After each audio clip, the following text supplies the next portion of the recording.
안녕하세요. 이번 영상에서는요, 거짓말 알아내는 법에 대해서 한번 알아보도록 하겠습니다. 우리는 상대방이 거짓말을 하고 있는지 아니면 진실을 얘기하고 있는지 너무 궁금하실 거예요. 근데 되게 사소하지만 비언어를 잘 알게 되면 그 사람이 나에게 거짓말을 하고 있는지 진실을 얘기하고 있는지를 금방 알게 되거든요. 우리가 이 방법을 알게 되면 되게 좀 속상하신 일이 생길 수도 있어요. 왜냐면 믿고 싶었었던 여자친구, 남자친구의 거짓말을 금방 알게 되면 얼마나 속상하겠어요. 내가 정말 비언어를 통해서 이 사람이 거짓말하는 걸 알고 있는데 이 사람은 자기 스스로 바디랭귀지에서 거짓말하고 있는 메시지를 보내고 있다는 사실을 모르는 경우들이 굉장히 많아요. 그래서 좀 상처받을 일들도 있을 수도 있고, 그리고 그 사람을 믿지 못한 일도 벌어질 수 있게 됩니다. 그래서 신중하게 영상을 보셔야 됩니다. 거짓말을 하고 있을 때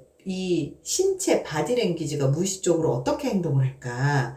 첫 번째입니다. 손으로 입을 가리면서 이야기를 한다는 건 무의식적으로 입에서 나오는 거짓말을 막으려고 하는 몸짓, 바디랭귀지가 드러난 결과죠. 어린아이들 같은 경우는 막 거짓말하고 이렇게 하는 아이들이 있잖아요. 그래서 어린아이들 손바닥처럼 딱 이렇게 입을 가리지만 나이가 들면서 행동이 점점 교묘하게 바뀝니다. 그래서 입 주변에 손가락이 이렇게 한다거나 이렇게 한다거나 이렇게 한다거나 입 주변에 이렇게 손가락을 활용을 해서 입을 이렇게 가리려고 하는 시도들을 합니다. 그래서 이렇게 한다거나 아니면 주먹을 이렇게 해가지고 이렇게 한다거나 이런 식으로 대화를 하는데 입 주변에 손이 자주 올라간다면 뭔가를 숨기고 있을 가능성이 굉장히 높다. 자, 두 번째입니다. 코 만지기. 빌 클린턴 대통령이 모니카 르인스키와의 성추행을 전면 부정한 적이 있었습니다. 근데 이 영상을 면밀하게 관찰을 해봤더니 총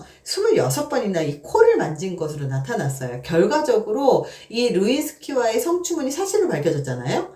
이렇게 거짓말을 한 거죠. 코 밑으로 재빠르게 훑거나 막 이런 거, 그리고 콧등을 살짝 만지거나 코를 이렇게 움켜쥔다거나 이런 다양한 동작을 하는 경우에는 거짓말을 하고 있을 확률이 높다. 근데 남자에 비해서 여자는 코를 만지는 경우가 굉장히 적습니다. 그 이유는 화장이 지워지는 것을 피하려는 것으로 보인다고 이야기를 해요. 실제로 거짓말을 하면 카테콜라민이라는 화학물질이 분비가 돼서 코 내부 조직이 부풀어 오르고 코 신경 조직이 자극을 받아서 코가 간지러운 느낌이 든다고 해요. 그래서 거짓말을 하면 코가 커진다고 하는 이런 동화가 있었잖아요. 피노키오. 근데 사실은 거짓말을 하면 코가 간지럽고 그리고 막 이렇게 되는 것들이 진짜인 거죠. 자, 세 번째입니다. 눈 비비기. 눈 비비기. 어린아이는 보고 싶지 않은 것이 있을 때 손으로 눈을 막 이렇게 가리잖아요. 막 이러면서 가리잖아요. 근데 성인이 되면 이런 행동이 좀 더 교묘해지면서 눈을 비비는 행동으로 이게 바뀌게 됩니다. 그래서 거짓말을 할 때 눈을 비비는 이유는 내가 거짓말을 하고 상대방이 거짓말을 듣고 있는 상대방의 얼굴을 바라보고 싶지 않은 마음이 드러나서이기 때문이라고 해요.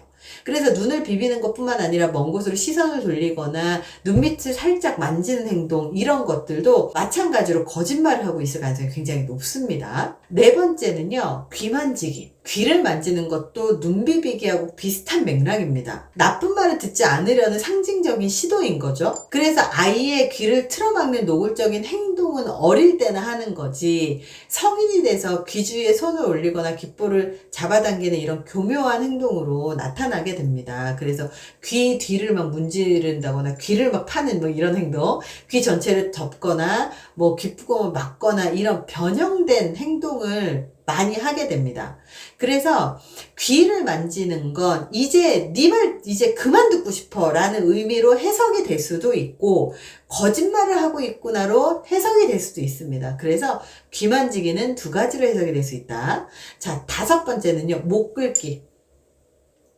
보통 한 번에 평균 5회 정도의 목을 긁는데 이 몸짓은 의심이나 불확실함을 나타냅니다.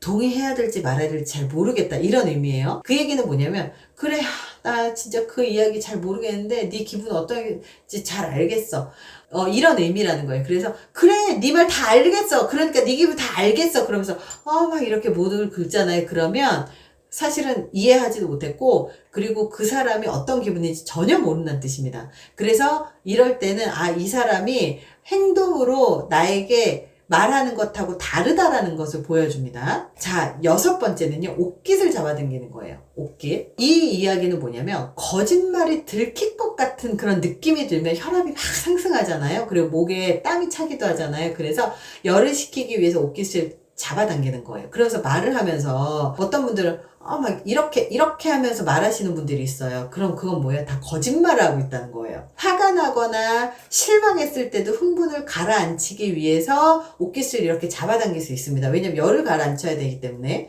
근데 만약에 상대방이 막 열이 받아서 있는 상태가 아니고 그냥 대화하고 있는 상태에서 이런 행동을 취한다면 우리에게 들키고 싶지 않은 무언가가 있다 라고 보시는 게 훨씬 더 타당하다는 거죠. 7번째입니다. 손가락 물기. 손가락을 빠는 행위는 어린 시절에 엄마의 젖을 빨면서 이제 안도했었던 것들의 그런 퇴행이라고 보거든요. 성인이 돼서 이런 행동을 한다라는 건 어린아이처럼 손가락을 막 쭉쭉 빨는 건 아니지만 손가락을 물거나 손톱을 깨물거나 하는 식으로 나타납니다. 손가락 대신 담배나 파이프, 펜 등을 입에 무는 것으로 나타날 수도 있습니다. 만약 거짓말이 들킬까봐 불안한 상황이라면 스트레스를 진정시키기 위해서 손가락 물기가 나타날 수 있다는 걸 우리가 기억하셨으면 좋겠어요. 이렇게 입에서 나오는 말하고 다르게 우리가 무의식 중에 작동하는 몸의 언어가 사실은 진실을 잘 누설을 하고, 그리고 사실은 말보다는 행동이 그 사람의 진짜 마음을 드러내는 것이기 때문에 말하는 것 같고 이 몸짓의 언어하고 두 가지 중에서 뭘 더 믿으셔야 되냐면 몸짓의 언어를 믿으시는 게 훨씬 더 타당합니다. 우리의 그 바디랭귀지는 거짓말을 하기가 참 어려워요. 그래서 FBI 행동심리학이란 책에서도 보면 FBI가 범인을 잡는 과정에서 이 범인들의 아주 사소한 바디랭귀지를 통해서 이 사람이 거짓말을 하고 있구나, 진실은 어디를 가리키고 있구나를 빠르게 잡아냅니다. 그래서 살인범을 찾는 그 가운데에서도 예를 들어서 그 마지막 골목길 끝에서 어느 쪽으로 갔어요? 라고 얘기했을 때 저는 오른쪽으로 갔죠. 그래서 왼쪽을 가리키잖아요. 그러면 실제로 바디랭귀지가 왼쪽을 가리키기 때문에 왼쪽으로 갔구나, 말을 오른쪽으로 하고 거짓말하는구나, 이렇게 밝혀낸 그 살인사건의 사례들도 있습니다.